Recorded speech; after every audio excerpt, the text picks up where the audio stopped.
And I have gotten reports, and one day I'm going to talk about this, and I'm going to do a whole show about monster dogs, because I have gotten reports of dogs like the size of, like, you know, small cars. And I'm not talking about wolves. I'm talking about dogs. Like, there was a pack of dogs, literally. And this was an area that was uninhabited in Detroit. And I got devil dog reports out of there. I talked about it on one of my Halloween episodes about these demonic hellhounds that had attacked people, and when they would attack the people, they would maul them and tear them apart. And then when the coroners would come, and they would take them, the paramedics would take them to the coroner. Coroner's like, this person died of a heart attack. They didn't get ripped to shreds. They just got attacked. But the witnesses were like, no, we saw these dogs the size of, like, you know, vehicles, like tearing this guy apart. And then there's nothing. The guy just died of a heart attack. You know, and it's a very weird phenomenon with these dogs. And so, you know, I'm really apprehensive with just about any canine you come across, because I swear this is a true story too. I'll tell you something really weird, Nick. One time I was working at a post, and I was working so much, and I got sick, and it was the year I ended up getting H1N1 one year. And for a little bit, I didn't even realize I had it, and I was sick, and I was working. And this is like the swine flu, whatever, when it was going on. And I almost died from it. But I was sick, and I was having these weird fever dreams, and I went to sleep on post, which I hate to admit that I did that, but it is what it is. I was very ill. And there was this female friend of mine that I was friends with, that I had grown up with, and we hadn't talked in a long time, and we got into this long conversation.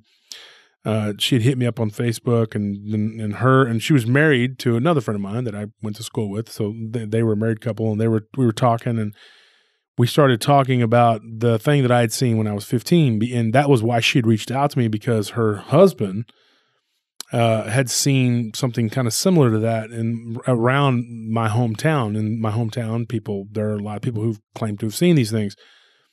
These black dogs. And so we started talking about it, and she goes, you know, my friend who lives out in Thrall, now this is out in a little town outside of Taylor, kind of like a suburb of Taylor. And Taylor's kind of a suburb of Austin, so go figure. But she said, my friend practices magic, and she's into the Saint of Death, but she doesn't necessarily worship, but she consults the goddess Hecate. Now, after we had this conversation, you know, because she said she had talked to her about the black dogs, she said that it was related to Hecate. She basically just, you know, we got off the phone and to put, you know, just that we wrapped up the conversation. So I fell asleep after that.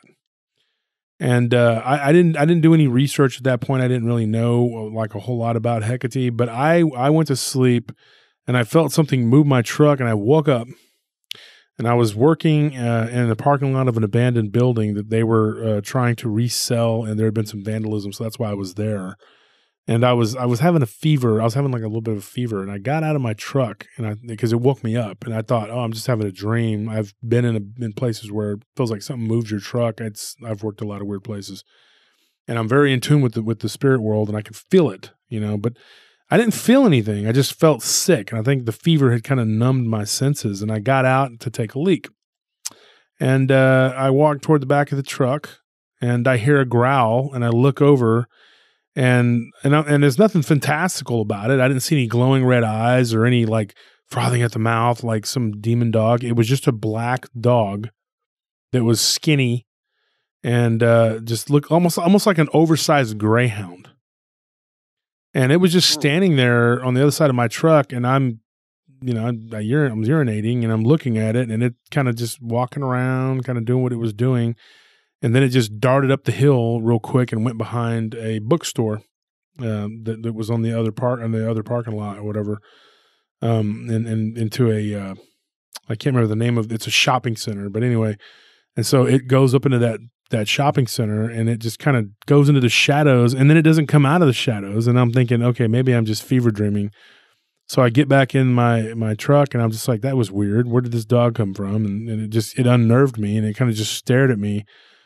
So I started researching Hecate, and I realized that not only was she this goddess of death, but she was also known to surround herself with these dogs, with these demon dogs, these protector dogs or whatever. And so that was interesting. I was like, wow, it's this goddess of Greek mythology. And she says she's capable of both good and evil, but especially associated with witchcraft, magic, the moon, doorways, and creatures of the night, such as hellhounds and ghosts. Is she a Mexican goddess? No, Greek. From their folklore? No, Greek. Okay, because I don't know, you're probably aware, because you're down that end of the world, the Cadejo. Mm-hmm. There's a black one and a white one. The black one would do you harm, and the white one is there to protect you. I mean, that's seeped very deeply into the folklore of the area. I was just wondering if that's what you found.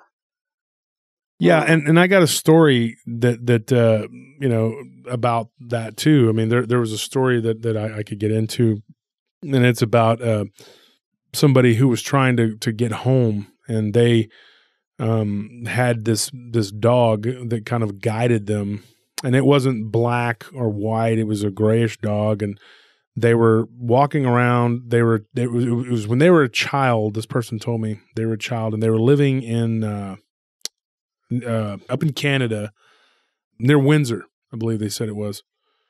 I think it was Windsor, or maybe it was Winnipeg. I don't. It was with the W, but anyway, they told me this story, and it wasn't a real long one, but but they had gotten lost when they were a child. They had gone out wandering around out in the woods, and this loud crashing noise was coming from the woods, and there was this weird howling. And he said it wasn't like a wolf; it was just like a howling, like a growling noise, but it was really loud, like a guttural growling, like howl. But he couldn't really describe it, and he knew that it was something bad. And it was like it was coming for him. It was stalking him. And this dog appears and just starts barking at him, and just it starts to run. And then he got the instinct in him that he should follow it, and he ran.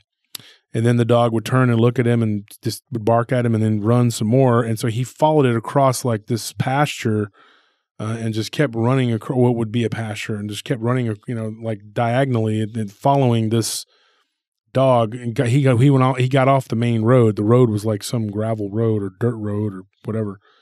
And eventually it got him back to his his grandparents' house. And then the dog just disappeared into the woods. And whatever it was growling, howling, whatever, was right on his heels.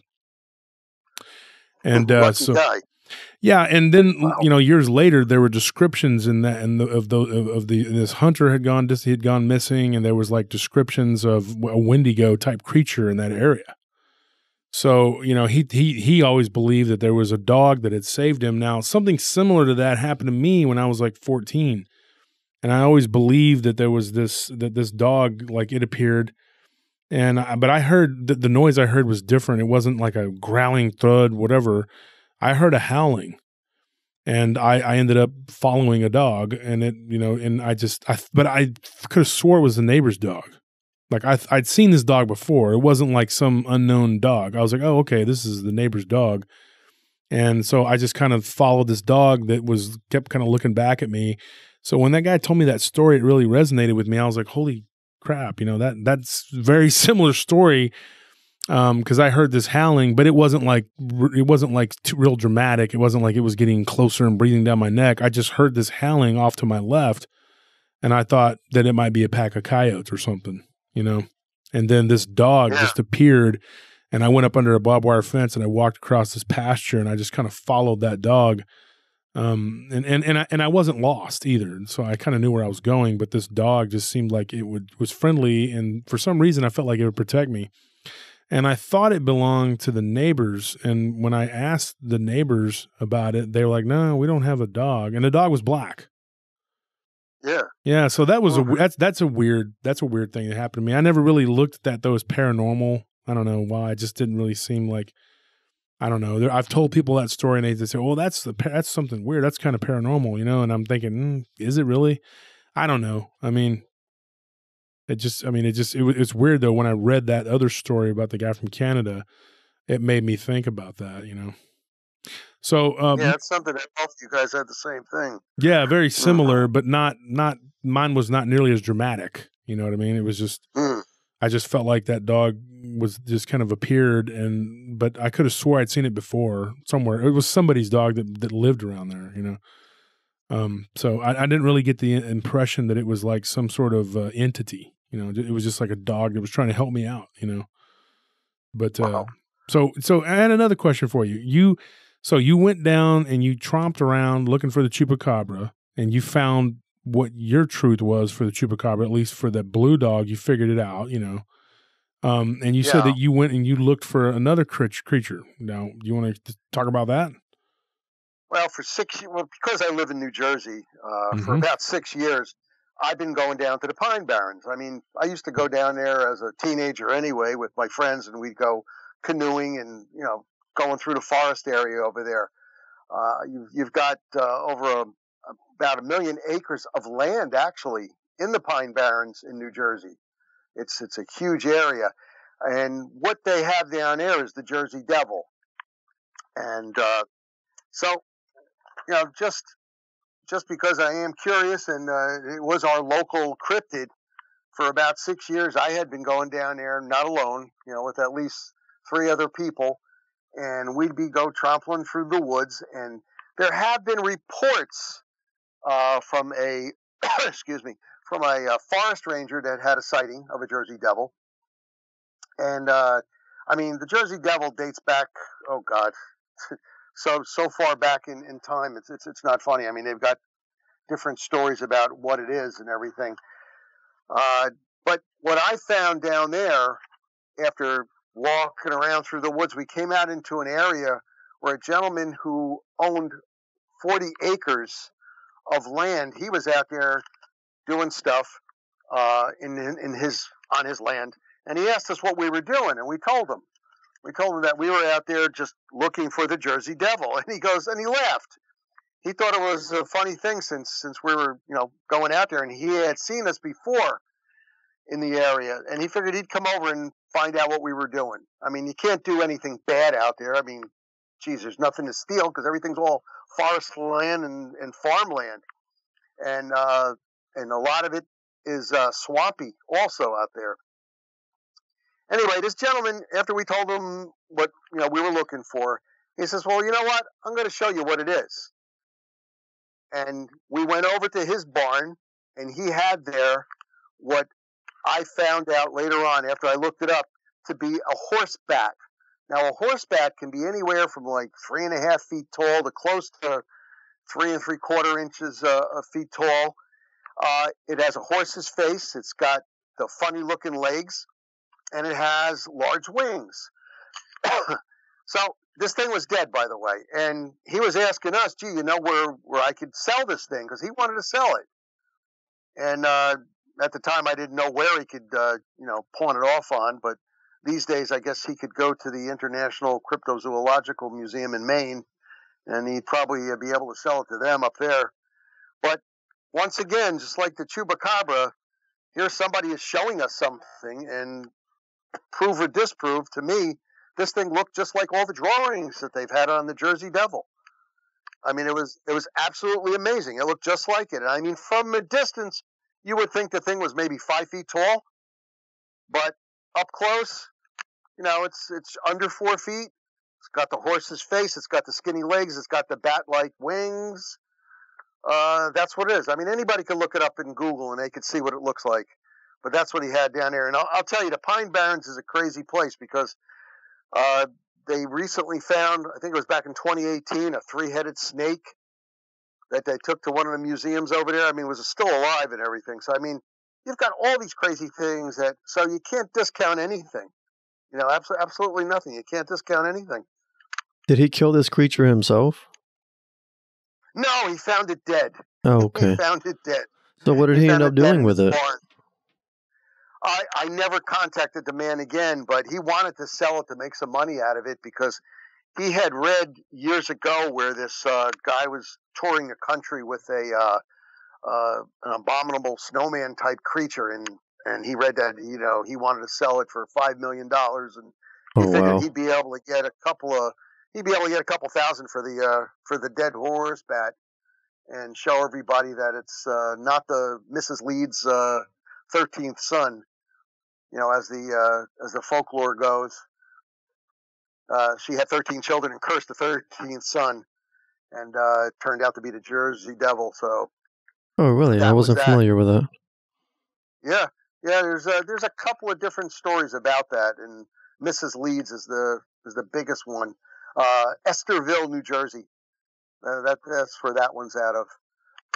There was another lady, Mrs. Shrouds, if you want to look that up sometime. She lived in Leeds Point, New Jersey, which was just across the river from Mrs. Leeds. And she had a similar thing where she had so many kids that she wished the next kid she had looked like the devil. Oh, wow. Well, that's not fair to the kid. He didn't have to be born. What you wish for just might come true. Yeah.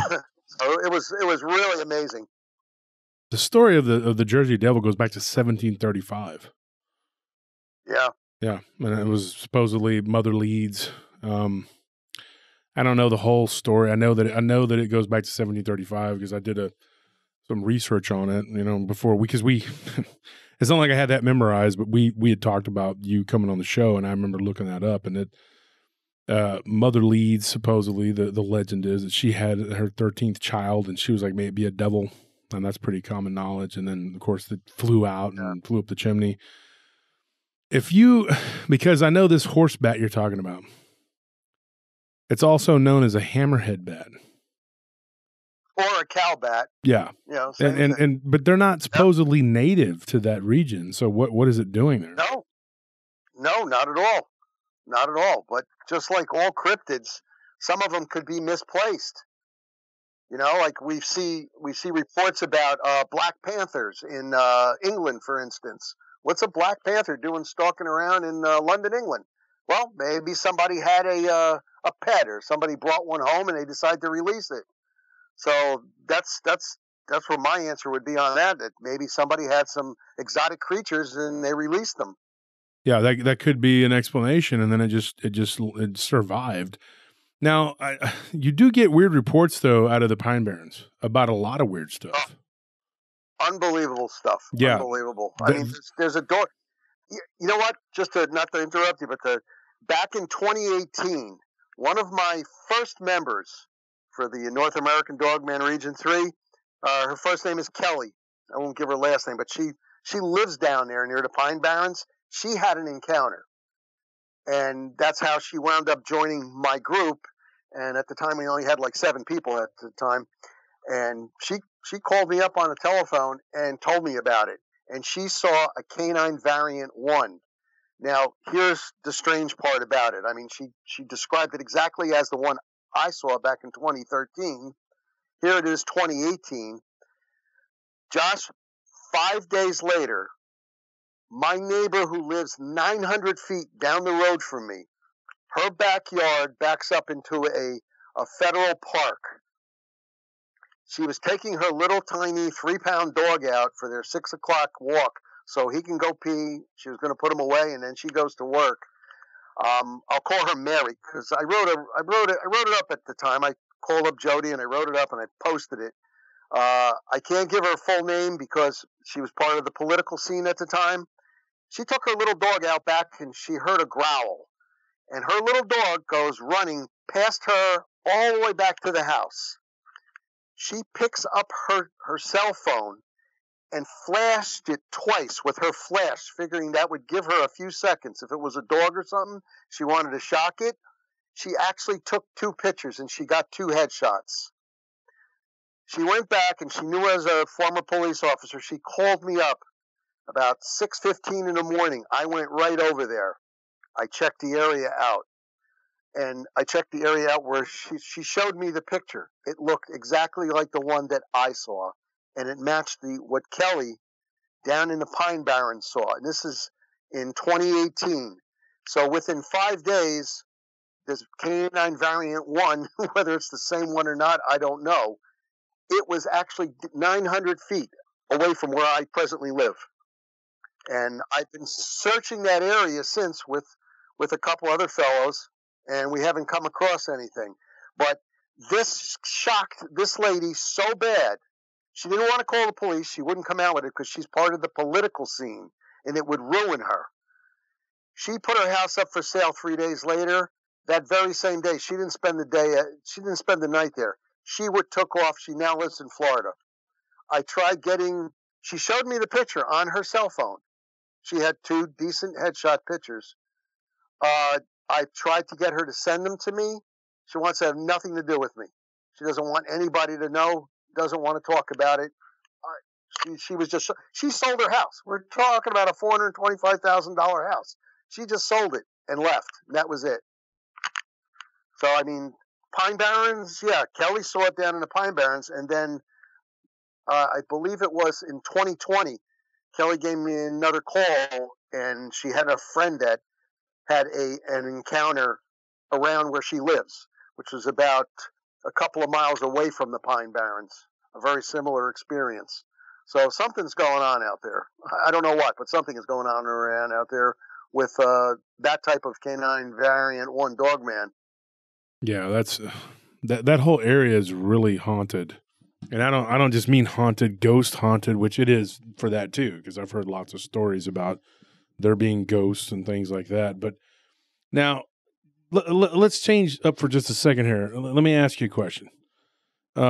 These like you feel like that was what you found to be your truth, as far as the Jersey Devil. But I've had people tell me that that's not what that is. That very well could be the hammerhead bat, could be there, but and here we'll get into some weird kind of weird territory, going down the rabbit hole here. I have a theory about that. I believe that enough people see something, then enough people believe in it that it could come true. Hear me out on this one, folks. What I mean is, what if enough people saw this hammerhead bat? It was brought over at some point way back 200 or 300 years ago, and it ended up just becoming, acclimated to living in the Pine Barrens, and then it bred, and so people would see that every once in a while and be like, "Oh, it's this Jersey Devil," but then you get reports of this giant, like gargoyle type creature or Mothman looking creature on top of people's roofs. People having this Mothman or gargoyle looking thing fly overhead, people that are driving through or driving around it, the people will say that they see things fly or run across the road, or I've heard people say things will fly next to their vehicle, or a hunter that claims that, and this wasn't my story, it was given to me by another podcaster. He asked me, "Hey, what do you think of this?" And so I was reading it, and it was pretty interesting. I mean, it's not my story, so I'll give credit for it if I ever tell the whole story. But long story short, this guy saw something that looked Mothman-ish, another guy saw something jumped out of a tree, and it landed on the ground in front of him. What if these people are seeing something that was a tulpa, that was created by everyone's belief that there's this giant winged demon living in the woods? Well, they had to see something. That's my argument. They had to see something, whether it be an owl or in the case of a Mothman, I kind of think it might be a sandhill crane, although I can't see a sandhill crane flying around in the city of New York. Because a sandhill crane is about 6.5 feet tall, the big wingspan, 10 feet. It's got red skin around its eyes, about 4 inches around its eyes and everything. So, throw a light on it and its eyes are going to glow and it's going to hit off that red. And there you have a Mothman. But going back to what you had said about the Jersey Devil, you got to understand that area, the Pine Barrens, until they started to regulate it, they used to dump stuff there, chemicals. Pharmaceutical plants used to dump their pharmaceuticals in that area. So who's to say that something didn't mutate, and become something like that? I can't put that on the backboard on the back burner and say it may not have happened. Yeah, and there's these pits they have that are like pollution, basically, like pollution pits. Right. Yeah. Yes. And they're like water. They're like water holes, but they're just, and they can be like, really deep. I mean, like 100-foot deep, and they're just like holes in the ground that are just with water. They say you're not supposed to walk around certain areas of there because some of the sand around those pits is like quicksand, and that exactly. you can, and it's posted. There's a lot of areas that are posted. I have to say the rangers, the forest rangers there, they did a great job, and they tell you what not to do, what not to go near. Don't touch the water, don't go fishing here, because you're right. Those pits and the pits that are filled with the liquid, it's nasty looking. I've seen it. I've seen them, and it's like, I saw a deer go near it and sniff the water and then just ran right away. I'm not going to drink from here. Forget about it. You never know. I mean, it's a possibility, Josh. It's a possibility that something could have drank the water and decided it was good and then mutated over the years and become something awfully nasty looking. Yeah, and become a mutated whatever, and I people will say, well, that sounds ridiculous. This, what is it, the Toxic Avenger? No, folks, look at Chernobyl. I mean, you got weird animals running around with 6 legs and all kinds of weird stuff happening because these animals have just been living in that area and turning into freaks. Since you mentioned Chernobyl, I mean, Mothman was actually seen there hours before by an American, hours before the Chernobyl just went ballistic over there, and he was seen again at an atomic plant in Japan before the atomic plant went hot. And there's a report. I've seen it on the internet. I don't get too much of it, but there's a report of Mothman, a picture of Mothman near the World Trade Center an hour before the first plane hit. So they're saying that he's like a harbinger of doom, a predictor of doom and all that stuff. Well, the Silver Bridge. I mean, the Silver Bridge collapse, which is the most, Oh, yeah. In 1967, that Silver Bridge collapse, and all those people getting injured and everything and dying. That was in West Virginia, and they to this day they have a large Mothman statue, and they also do a parade once a year over there. I don't know if they did it this year because of the COVID, but that would have been a shame. That's too bad. Yeah, well, do what? I want to go there sometime. Oh yeah, that'd be a neat trip. Next to the statue. When I was there was no statue, so I want to get a picture.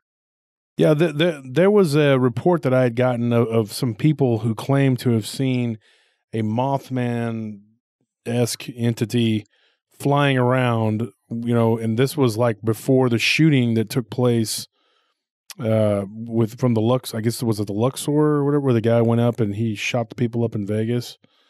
And they claimed that like days before that they were there on vacation and they saw this wing thing flying between the buildings. And so I had a report of that, that happened. This guy was like, "You're not going to believe me, but my kids told me that they saw this, and this could have been like a foreshadowing of that." If I remember correctly, I have to go back and I think it was an episode Supernatural Sin City.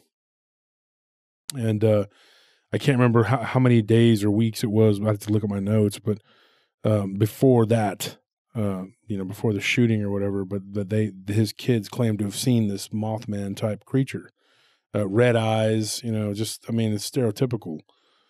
So you hear about this before tragedies. It's kind of like we were talking, and we get back to what we were talking about earlier about the Dogman. Okay, you got the Dogman being seen around light with light, and being seen around cemeteries. Now, when I was on Dogman Encounters, I covered a story that was this guy that was a DJ at our club, and him and his wife had a Dogman encounter. They saw these 2 Dogman looking creatures, werewolf looking creatures in a cemetery, and they looked like they were fighting with one another. And then the next thing, there's activity going on at their house because they live at the end of a street where there was a cemetery, like like going like down this road where they lived. There was like a cemetery between where they were at and this diner where they were going to eat at. And they would, when they would drive past that cemetery, his girlfriend, who's now his wife, was always like, "Oh, I get a weird feeling here. It's weird." And then one night they see these two dogmen. Well, the Marfa lights, okay. It wasn't lost on me that there are lights out there in the Chenanny Mountains around Marfa, Texas. And if anybody wants to look that up, people, they see these, what they call the Marfa lights. And I don't think it's a coincidence. I don't think it's a coincidence that people see these lights, and then up in those mountains, when you go from Marfa into Candelaria, Mexico, Pinto Canyon, up in the Chenanny Mountains, people see these ghost lights, these lights that bounce around, and then you get reports of these kind of diminutive looking little dogmen running around up there. When I was in Candelaria with my grandfather, we would stay there. It's a little bitty town, and there was a store there. These people had like a general store, and they were friends with my grandparents. And there was this cemetery at the top of the hill, and there supposedly people would see these green balls of light bouncing around up there. And of course, there were stories of these little coyotes that could stand up on two legs and could run around and move like men. So, so you got these this weird dynamic between the cemetery, the dogman, and these balls of light. What is the connection? I mean, I can't give you 100%, but it's not lost on me that they're all seen in the same vicinity. You see what I'm saying? Yeah. Yeah. So, do you have any stories that you could tell the audience in reference to the lights with the cryptid? Well, I mean, just in general. I mean, you filled a lot of reports. I mean, do you have any that you could point out, at to the audience to tell them? Well, the main thing with all these reports, is 367 reports that I went through, is that since the 1800s, over 200 Bigfoot sightings were in Canada, and 3,000 of them were in the United States, and half of them being in Washington, Oregon, California, Ohio, of all places, and Texas. And, thousands of people claim to see these Bigfoot with their own eyes. And also, out of the thousands of people, thousands claim to see a UFO, possibly anywhere from 2 minutes to 2 hours later, in the area. So, I mean, all of these accounts are coming up, or putting two and two together here, and coming up with with five, actually, because they're saying they saw a object flying in the sky. They saw the lights, and this is basically out there in the Washington and Oregon and Canada and California, Northern California area. What surprised me, though, Josh, is that Ohio was a place. You had two gentlemen that were hunters up in Oregon State, and they saw a light to begin with, and then they saw a creature that they swear is like 12 feet tall. It had darkish, I guess you would call it darkish gray fur, and it moved like a man, but like as fast as a sprinter. And they decided, since they had high-powered rifles, that they were going to follow it. And they followed it, and then there was another flash of light, and they kind of lost track of time. And this is one story that they gave to the police at the time. They lost track of time, and they were back at their camping site. That's where they found themselves, back at the camping site. So I don't know if this is the infrasound, as you mentioned, phenomena, where something happened to their brains or whatever, but they were following it, and up to a point, and then that was it. No more. They didn't see anything, and they found themselves back at their campsite. So I mean, that's like one of the strangest things I've read so far. That is weird. That infrasound thing comes up time and time again, along with the lights being especially after. Not a lot of times before, but especially after a sighting or an encounter happens. So it's like it just keeps popping up and popping up. So I don't know. Is it supernatural, these things, or is it extraterrestrial? My theory is leaning towards the extraterrestrial theory, because it's what I saw was actually eating something. I actually smelled it. Went back the next day. I could still smell some of that blood and urine combo, and it just disappeared. And it just. Well, when you had I'm sorry. Go ahead. Go ahead. No, go ahead. No, when you had your encounter. Okay, now prior to that, you had never seen or heard like of Dogman. Like, did you see anything or heard of a Dogman before? No. The most I've ever seen was like a Wolfman, Laurel and Hardy, with the Wolfman, or the Three Stooges meet the Wolfman, or some kind of comic on television. I've never seen something. And like I said, anytime they show a Wolfman, the thing's about maybe 6 foot tall, as tall as the people around it. This thing was, I measured it with a ruler in reference to the stop sign, 7 foot 7 inches tall. I've never saw something or heard of this ever before. And what color was it? It was black. Mm. It was black in color. Yeah. So has anyone else in that area seen one or seen anything like that? I mean, in that same area, reported. Well, I asked around. There is a museum over there, and I didn't want people to think I was a little off or anything, but I was asking around at the museum, the Watchung Museum, if they ever heard of anything like that, and a couple of curators over there said, yeah, we have wolves that go through the area. I myself have seen in Lyons, New Jersey, a very large gray wolf one night when I was driving to work, and but it was on all fours. It wasn't bipedal at all. What I saw was black in color, and it was bipedal, and it was standing up. So it's like it's nothing I've ever seen before, nothing I ever came across or read of. I'll tell you, I was ready to shoot it with the bear spray if it was going to make a move towards me. So I got another question for you, Nick. And when you saw this creature, that was your one and only time ever interacting or seeing anything like that, right? My one and only time, right? Yeah. And you've never seen any other cryptids other than your confirmation of what you believe was the Jersey Devil and the Chupacabra. And the Chupacabra, right? Yeah.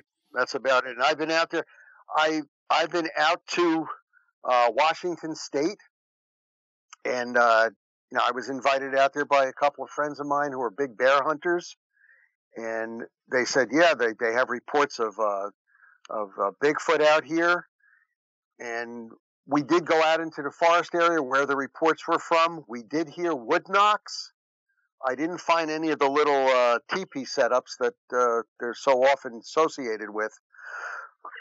This was in, was it Kapowsin area in Washington State, and it's a big area where people go and for bear hunting and the like. We were out there for 2 days, and we were out there for a good 8 hours at a shot. We did hear wood knocks. I can't explain it. I did not find any Sasquatch or Bigfoot, but that was another little adventure that I had out there. And as I mentioned before, I did go to Point Pleasant, West Virginia, because I wanted to look around and see what they're all talking about this Mothman. I have to go back there someday again, as soon as this COVID thing gets over with. But yes, that was my one and only time with a Dogman. But that changed my life forever on that and my thought process. And in your opinion, do you do you think that there's something malevolent about them? Well, I didn't get the feeling that it was aggressive towards me. I got the feeling that it just didn't care that I was standing there, that I was insignificant. That's the feeling I got. I didn't get any infrasound. I didn't get any, freezing moments. I didn't get any tunnel vision. I was seeing this thing and saying, okay, next thing I need to do is, hit it with the bear spray if it comes near me, and maybe track it with my other defensive measures. Because I definitely wanted to go home. I went up there figuring I was going to save somebody from a bear, because I thought, you see a bicycle there, you figure somebody drove the bike there, and it was a bike chained to the stop sign post. So that was my one big experience, and it definitely did change my mind about things that are lurking out there. And in your opinion, do you think that these things are flesh and blood, like the one you saw? I don't see why it would eat if it wasn't flesh and blood. Yeah. That's why I'm kind of associating it with an extraterrestrial, where, he could say, get out there and, go romp around for a couple hours, and then we're going to beam you back up. Same thing with with Bigfoot or the Sasquatch, or Mothman for that matter. I mean, Mothman appears on people's roofs and chasing cars. I don't know why he would chase a car. I mean, there was one report where a fellow and his girlfriend were driving down a highway in West Virginia, and the Mothman appeared, and they took off, and the thing started taking off after them, and the guy was doing 70, and the thing was keeping up with them. And then as quick as it appeared, he just disappeared, and that was the end of that. So I'm putting the two of them together, trying to find out some way, somehow, what the whole connection is. And if there is one, I mean, because like all these things, there could be a connection and a loose connection, or they could all be part of the same. I believe it was Rosemary Ellen Guiley, the author. I believe she said that they were all part of the same element. That was the conclusion she came to before she passed away. But she believed that they were all part of a trickster element, and she wrote a book called I believe it was her that wrote the book, The Vengeful Jinn. Do you remember that book, Anthony? Yeah, that was a good book. Yeah, and she was very adamant that they were all part of the same. Now, here's an intriguing thing. I don't know if I've ever told you, Nick, and the audience listening is if they're PRT veterans, you'll have heard me talk about this. I know when I talked to David Weatherly, we talked about this. And those are good interviews too with the Alaskan cryptids and stuff. And one of the things that me and him talked about, and when I do interviews, folks, I do talk a lot. I know people are like, oh, I want to hear the guests talk, whatever. But the guests, aren't as important as me, so I just talk over them. So, anyways, like I was saying, I'm just kidding. I'm joking, Nick. You're important in your own special way. No, I'm just joking, seriously. But I would when I talked to David Weatherly, I felt like I had so much to say because me and this guy had so many of the same thought patterns, and we'd read some of the same books, had done some of the same research, so I was talking, and so we were talking about that. And one of the things, there was a book that I read, and it's called Legends of the Fire Spirits. It was a really good book, and it was about the different legends, the Arabian legends of the jinn. And a lot of people associate the jinn with the Muslim belief, but in reality, the legends of the jinn go way back before even the Islamic, in the influx of Islam into the infusion, I guess, of Islam into the Arabian culture. They already had stories of these things, and they call them fire spirits. And so they kind of incorporated it's almost like they incorporated their previous belief into. They kind of melded it together, in Islam. It seems kind of like they kind of melded it together. And each region has its own stories and its creatures. And the Nagula, the Guela, there's all these different ways to say it, but it's like a ghoul type entity, which is just a type of jinn that's very evil. It's like an evil entity that eats people, but this thing has a kryptonite, And that kryptonite is this dogman type creature. And when you do the translations, this creature, it's a wolf, but it's not. It's like a wolf, but it has characteristics like a man. And it's very weird. I mean, it's like and then the Arab belief mirrors the Viking belief, which mirrors some of the Native American beliefs, that they all have this similar belief that there's this cataclysm, apocalyptic, whatever happens, and then the only thing that's left alive on Earth is the wolf, which is very odd. It's very weird. I mean, that's like, because, in Fenrir, of course, in the Viking belief, and you got these stories that you get from the Arabians that one day the Earth will be just completely, it will cease to endure, and that only the wolf will be left alive. And this wolf creature, for whatever you want to call it, the Ayubla or something, I can't remember the name of the creature, but it eats the ghoul, like it's the enemy of the ghoul. And so you get these reports of this rake type entity. Let's call it a rake, is for lack of a better term, or a Wendigo. Maybe it might be a connection there.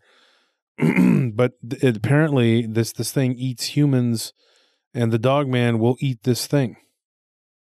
But the Dogman will also kill people too.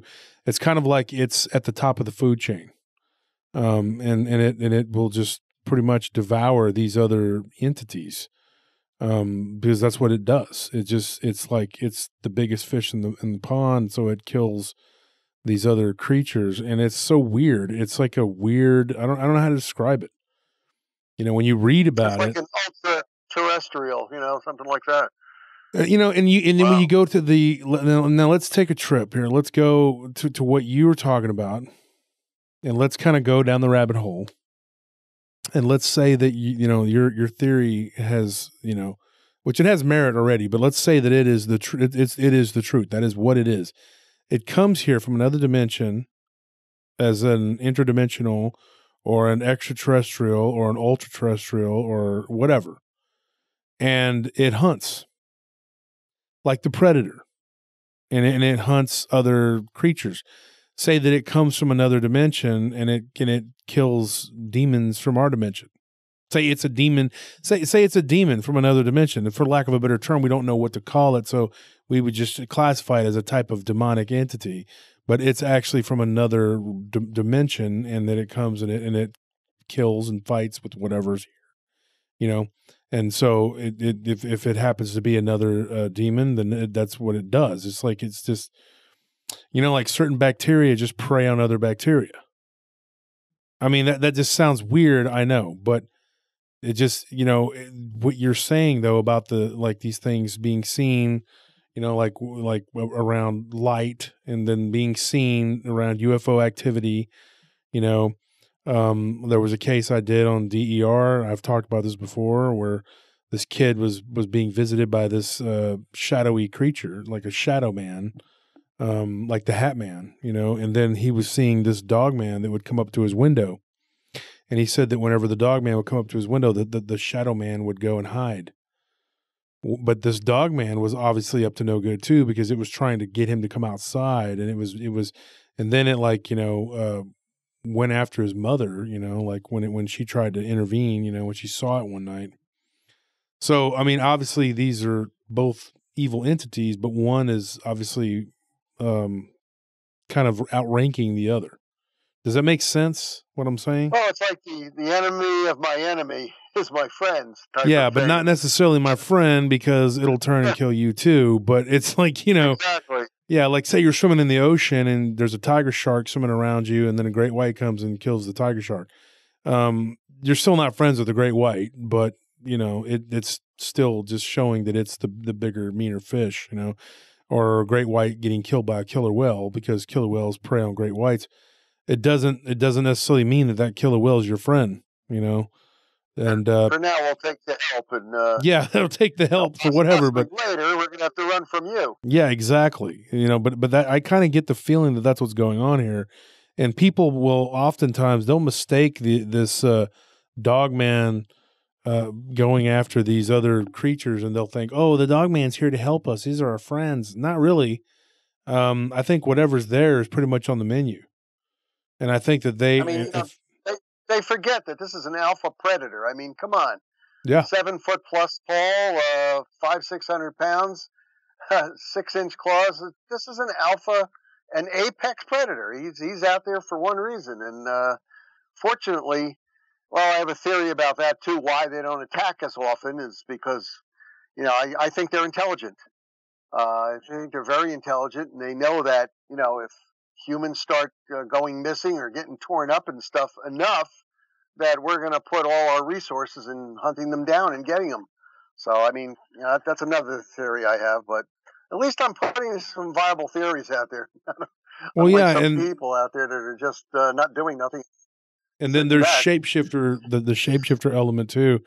I had a story that was given to me by a woman just today saying that she had her and her neighbor saw a cat, a shape-shifting cat, and it was like, well, I mean, you get stories like that all the time. And if you're me anyway, you get stories like that all the time. I mean, for you do the Dogman thing just exclusively, right? Mostly.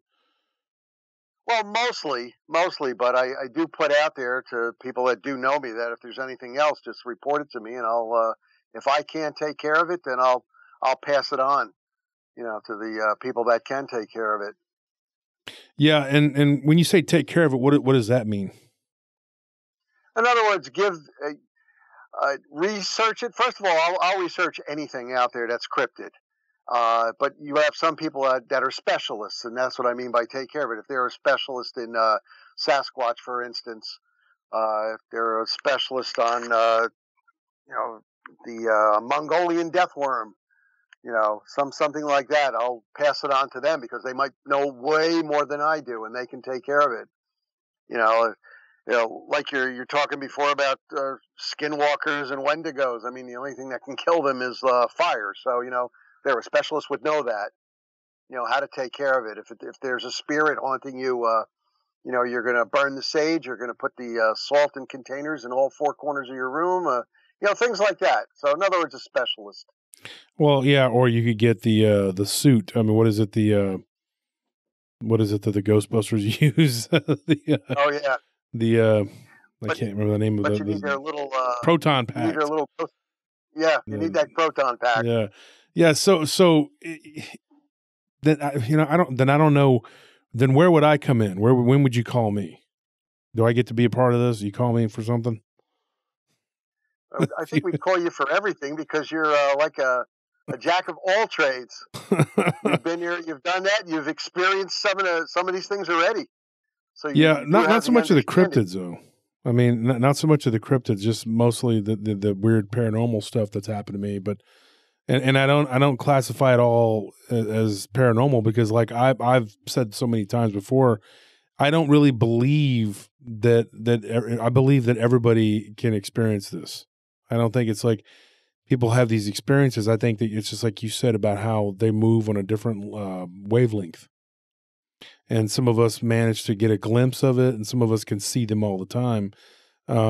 I have talked to different people, like a remote viewer that I talk to periodically, trying to get him to come on the show. He doesn't seem like he's really interested in doing that. And he did do some work for not only our government, for different governments. He's done some work, and he's not real forthcoming about. He's a nice guy. I mean, he likes being, listening to the show and being involved in the group a little bit, but keeping it low key. What he's done in the past, and he proved his ability to me, and to some of my people by we gave him a couple little of assignments, and he passed with flying colors. And so he's really interesting in being able to see these things, and remote viewing, having remote viewed like what he thinks these things are, and that he's kind of stumped because he's like, he can't put his finger on it. It's like there's multiple things going on here. And he believes that they're not all the same. And you got mimicry going on too, like he believes that there are skinwalkers who can take the form, like me and you had talked about that before, right. That they can take the form of any creature, and that they will actually choose to take the form of the Sasquatch or the Dogman, and that they manipulate that, you know, and then you have this whole like the paranormal thing going on, you know, like not paranormal, how do you say it? Spiritual thing going on, where you get these people that'll see these things and then they vanish, you know, or they pop up out of shadows and they just come out of nowhere. And then I also, you know, have talked to and talking about Dark Waters again. Me and him had a conversation one night, a really long conversation, and he believes, and this is kind of, you know, this kind of makes sense in a way. One of the things he said was that he thinks that that these people have created a cult around this thing, to the point to where they've actually created almost like a tulpas, like, you know, like I forgot how he worded it. Like, he was telling me that they've created, like, it's almost like there's this entity has been given power by the belief these people have in it, you know, and that some people may actually. You're talking about, it's definitely, it's feeding power to it. Yeah. Not just the tales. It's not just feeding tales, word of mouth, but it's actually energizing it. Mm-hmm. Yeah, and people are so obsessed with it, you know, and then there's people that just want it to be real, and then you got these really, really, really misled people that want it to be this benevolent protector, nature spirit thingy that I just don't think it is. Well, they're going out there tree hugging, and you know, yeah, I don't believe it is either. And you know, speaking of your remote viewer, and well, just from my background, because I've worked for the government. You know that certain alphabet soup agencies and the U.S. military have used remote viewing, you know, in different ways that they're, you know, trying to militarize it. So, I mean, you know, maybe that's why he really can't talk about too much of it. Yeah, that's kind of the gist that I get. You know, he's not real interested in coming out, and because I was like, dude, you know, he's good at what he does. I mean, he's has a lot of intel about a lot of stuff, and you know, I'll talk to him and see if maybe he's interested in talking to you behind the scenes, you know, and maybe you can hook up with him or something. And because he was open with one of my team members, so I mean, it wasn't like he was hiding, but he just didn't want it. He didn't want to come out on the show and be like, "Hey, my name is," you know, and then start. Well, he could only. I would be very interested in speaking with him, but you know, I understand that he can only go so far. Yeah. You know, unlike some people that say, "Oh yeah, this guy used to work for the government. He's out there. He's going to tell us all. He's going to, you know, tell us about this story and that story." I'm sorry, I don't think that happens in real life. No, I don't think anybody really wants to put their life, their pension, their career, you know, on the line. I mean, there are things called black sites that the government has, and I don't really want to go visit one of those and spend the rest of my days there. And I think that's where they put it with these people, that, you know, you talk, then you're going to walk. Yeah. Oh yeah, absolutely. That's the end of you. Well, look at Dulce. I mean, you know, I've heard nightmare stories out of that place in the different places, you know, like the MK4, you know, over there, what is it, Montauk? Right. You know, I've heard stories about stuff like that. I mean, I don't know the veracity of them, but, you know, but I don't know. I try to put out any and all possible theories. And of course, me and you have postulated on many different fronts and theories and what they could be. We don't have the answers, Nick, you know, and we may never. No. But looking into it and doing the best you can with the NADP and trying to figure out what's going on, you know, like what's happening. I mean, what are these things? You know, like I get these reports all the time. I mean, I could sit here from now until the end of time and just go over report after report after report. They pour in every day. And the more momentum my show builds, the more stories I get. But I still can't stress this enough. Keep sending them to me, folks, because, you know, I can't get enough of these stories, you know, but there's so many now, it's kind of overwhelming, but I still can't get enough of reading them. I'll just sit there in my free time and just read story after story after story. And my wife laughs. She's just sitting there. She's like, you just got so many of these stories. And I just read them to her, and I'm like, look at this one. What do you think of this one? And then Anthony, you know, that we'll go over it, and I'll be like, what do you think of this one? Oh, yeah. And we'll just sit there and we'll talk about these stories.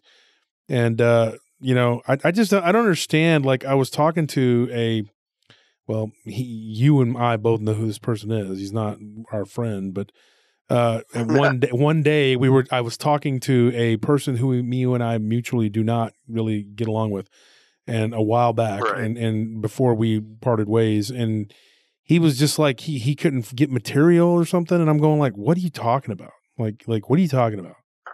How's that even possible? Yeah, how's that even possible? God. I mean, if you have, obviously you're not very well liked then. People aren't giving you their stories because there's no shortage of people to tell you stories. This lady told me a story of ghost javelinas. You know what a javelina is? It's like a little hog that's now been kind of interbred into with these other hogs to create these massive, monstrous hogs. Folks, if you're ever come to Texas, you need to know one thing. You can be killed by hogs in your neighborhood, and I'm not joking. I mean, I am not kidding. Me and Nellie, my wife, we were driving around, and this was near Spicewoods, not far from off of 360. And Anthony, you know where that's at. And I showed you there was a woman. Remember that, Anthony? Her and her husband were walking the power walk, you know. And I said that field right there had about 8 of these 400-pound hogs in it just last week. And they were just walking around. There was this lady pushing a baby stroller, and I'm like, you have got to be kidding me. These hogs have all just kind of interbred with these wild hogs have interbred with these. Oh, you mean like a wild boar? Yeah, with these wild boar, and there's 2 different species, and then of these wild hogs, the javelina was one of them, and then they interbred with these domesticated hogs that had gone feral, that had gotten loose and gone feral, and these people are just walking around oblivious to these dangerous animals that will kill and eat anything. There used to be a place where. I'm kind of getting out there, but I'll get back to my point in a second here. But I want to just stress this. Anthony, you used to work for a house that was being built by the owners of a very large company that's nationwide. His son, I don't know if we should say the company's name. Probably not. But anyway, his son was building a house out there on the lake, and it was really pretty. That's where Anthony had a water moccasin incident. Yeah. He got up to use the bathroom, Nick. He comes back, and he almost sits down in a water moccasin that was in his chair. Yeah. Oh. Yeah.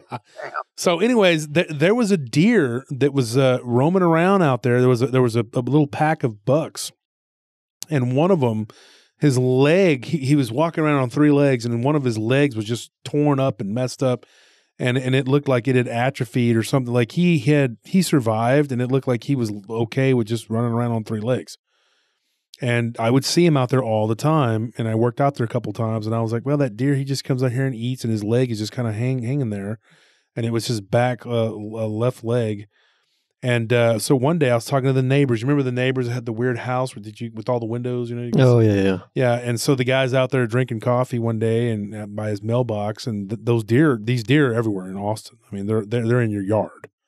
And I see these bucks, you know, and it was springtime, and I said, you know, you got to be careful. These bucks, they can get pretty feisty. And he goes, yeah. That's not really what I'm worried about, though. You know, he goes, they don't really, you know, get too aggressive. He's like, one of them kind of was swinging his head back and forth, you know, one day at one of the neighbor's kids, and they got kind of scared. He goes, but my fear is the hogs. And he's like, you see that buck with the messed up leg? He goes, my wife's friend actually witnessed this hog attack it. And that's how it ended up with its leg messed up. And so these were very big, I mean, like large bucks. And these hogs are so brazen that they'll run up and try to kill a deer just right there in your yard. And this is not no BS. This was out in, you know, Westlake Hills, you know, which is basically you know, right in the suburb of Austin. And you know, and it's in a very beautiful area, but I mean, the hogs are terrible. You know, I had a buddy of mine that actually works for us part-time, and he got out of his truck to go take a leak. And this hog came out of the bush and just charged right at him, and he had to jump into the back of his truck. You know, so these things are very, very violent creatures, you know, and they're everywhere out here. I mean, they are everywhere. And so, anyways, this woman, she saw these pack of javelinas. You haven't seen these things in forever. They're gone. They've all been displaced by these mutant hogs that have appeared. And these hogs, you know, the theory is that these javelinas have interbred with these other domesticated hogs and these razorbacks, and they've all just kind of turned into this giant monster hog, you know, species that's just kind of its own thing now. But she claimed that there was these javelinas run across the road. This lady told me that her friend saw that. And so you're just like, that's crazy. But they were just like ghosts. Like it was like they were, you know, and then you got stories of people seeing like ghosts, like a saber-toothed cat. Speaking of the supernatural Sin City, it was right out of Las Vegas. You know, that this thing came out and tried to attack this guy, and then it just vanished. You know, you get these stories of this weird stuff that happens just all the time. You know, and so I'm just like at a loss as to how people cannot get stories, you know, and like, I mean, there's so much out there and it's so many people seeing so many weird things. And I believe, and I really believe this, Nick, and I'm telling you, this audience, everybody out there, I don't care who you are, you may have repressed it, or I don't know, maybe you didn't pay attention, you didn't notice it, but everybody's seen something weird. Everybody. If I spend time with somebody, you know, the first thing that they'll say, well, I haven't really had anything weird happen to me. And the guy sitting across from me right now, my nephew, I mean, one time he was like saying, well, I haven't really had anything weird happen. Then he started going over, I said, well, you had this. Yeah. He goes, yeah, I had that. Okay. Well, then you had this. He goes, yeah. I said, then you put it all together. You've had 7-8 incidents, you know, like you, Nick, exactly. I mean, you've seen a dog man. I mean, you know, and me and you talking, if me and you talk, okay, off topic of the paranormal, off topic of cryptids, and we've had conversations about just basic, you know, just pragmatic stuff, you know, me and you can have conversation about all kinds of stuff, you know, and it doesn't have to do, you know, people wouldn't even think, oh, these guys are into the paranormal. You know what I mean? Because me and you talk about lifting like weights, working out stuff, working out. Yeah, exactly. We talk about lifting weights and other things, you know, and like and stuff. Yeah. And so, you know, like my friend Lyle Blackburn, he's an author, and everybody knows Lyle. He's a good guy. He's wrote all kinds of books, you know. And me and him were talking one night, and we were talking about working out, and he makes his own protein bars, and he was telling me how he does it and how he makes them, you know. And so I was sitting there listening to him, and we were just talking away, you know, and my wife was like, who are you talking to? And I was like, I was talking to Lyle. And you know, he's a musician. We were talking about music and stuff like that. And you wouldn't look, if you were just seeing one of us at the grocery store, you're not going to go, well, that guy looks like he's into some weird stuff. You know, I mean, you're not going to look at us and think that. You're just going to look at me standing in line and think, this guy looks like a bodyguard or a bouncer or, you know, some sort of, you know, cage fighter or something. You know what I mean? They're going to think you're some kind of, you know, exactly. Or some kind of movie villain or gangster. I don't know what they're going to look at you and think, you know, you look like a cop or, like you said, military, paramilitary. You look like somebody who can handle himself for sure. But, you know, I'm not going to look at you and the first thought's going to be, oh, this guy's into some cryptids and stuff like that. And that'll do it for this week, folks. Like, comment, subscribe down below, all that jazz. And join us next week, same time, same place, for the third and final part of our 3-part Dogman special with Nick Valente. Until then, good night.